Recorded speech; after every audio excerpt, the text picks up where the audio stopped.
Also, Nanda's statement that the words the same are not restrictive and lead to a mixture of functions is not proved. The five mental activities, such as contact, are incapable of discrimination, and what is more, contact, etc., would end up being associated activities of the same contact, etc.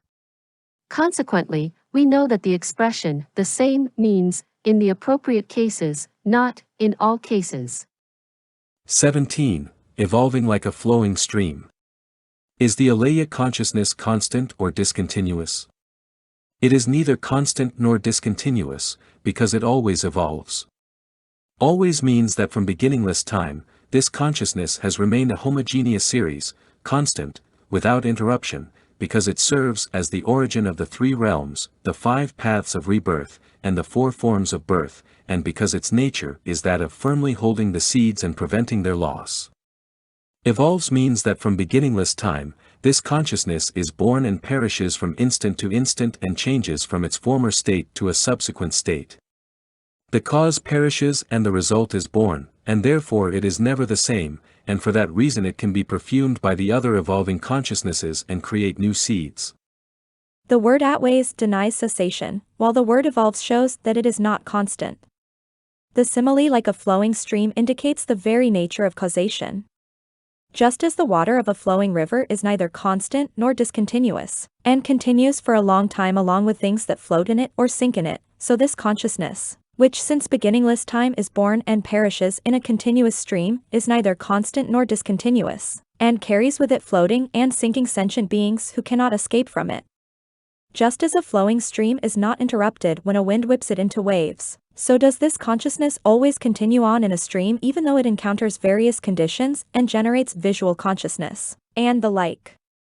Also, just as fish, plants, etc., float in the stream and follow it without being lost, so does this consciousness always follow its evolving course, carrying along its internal perfuming and external contact, etc. These similes show that this consciousness has been cause and effect from the beginning and is neither interrupted nor constant. That is, from beginningless time the nature of this consciousness is such that from instant to instant the result is born as the cause perishes.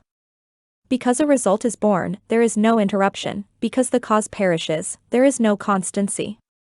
Its being neither discontinuous nor constant is the principle of conditioned arising. Therefore Vasubandhu says that this consciousness always evolves like a flowing stream. 18. Incorrect doctrines. The Sarvastivadins ask, if, according to you, past and future do not really exist, you may still affirm non-permanence, but how can you affirm non-cessation? If there is only cessation, how can you conform to the correct principle of conditioned arising? We reply, if, according to you, past and future really exist, you can affirm non-discontinuity, but how can you affirm non-constancy? If there is only continuity, how can you conform to the correct principle of conditioned arising? They reply, how do you affirm your own interpretation by merely reviling ours? We reply, it is difficult to demonstrate the truth without first refuting the false.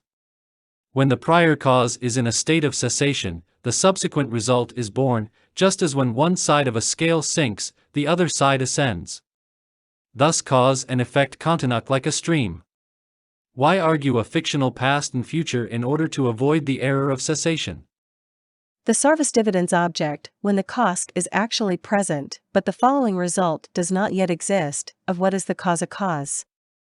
When the result is present and the prior cause is extinct, of what is the result a result? If there are no causes or results, who avoids the errors of cessation and permanence? We reply, if the subsequent result already exists when the cause still exists, then since the result already exists on its own, what is the use for the prior cause? Since there is no meaning of cause, how can you hold to the notion of a result? If there are no causes or results, how can you avoid the errors of cessation and constancy? They reply, our interpretation of cause and effect rests on the activity of dharmas, and therefore your objection does not compromise our teaching. We reply, if the substance of a dharma exists on its own in advance, then its activity must also, because the causes and conditions that are required also would exist on their own in advance. Consequently, the cause and effect you advocate do not exist, and you should believe in the correct principle of conditioned arising as held by the Mahayana. The correct principle is profound, subtle, and difficult to articulate. Such words as cause and effect are all metaphorical designations.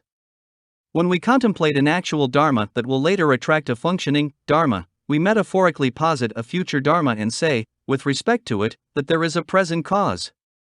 When we contemplate a present dharma as corresponding to a former characteristic, we metaphorically posit a past cause and say with respect to it that there is a present result. Metaphorically means that present consciousness appears with the character of past and future. In this way, the principle of cause and effect is quite clear. It avoids the two extremes of cessation and permanence and conforms to the middle way. All wise people should follow this principle, practice it, and study it. The Sutras say that, although past and future do not exist, still, there are causes and effects that continue in a series. Though the present stream of dharmas is extremely rapid, still each dharma in the scriptures has two phases of existence, a former state and a subsequent one, a period of birth and a period of extinction. When it is born, it repays its cause; when it perishes, it attracts a result. Although there are these two phases or times, the substance of the dharma is unitary. Just as the prior cause perishes, the subsequent result is born, and although substance and characteristics are distinct, both occur simultaneously. Thus cause and effect are not metaphors. However, there are no errors of cessation and permanence, nor any of the problems cited earlier. Who of the wise would reject this and believe the other? We reply, your words are just vain chatter and meaningless. How can instantaneous dharmas exist in two times? The characteristics of birth and cessation are contradictory, so how can they coexist? If cessation is presently occurring, then birth must be in the future. Existence is called birth, since it is in the present, and non-existence is called cessation, so it must be in the past. If cessation is not non-existence, then birth must be non-existence, and since birth is present existence, cessation must be present non-existence. Also, if the two characteristics are mutually contradictory, how can their substance be unitary? We do not see such things with contradictories such as pain and pleasure. If birth and cessation are one, they cannot occur in two different times.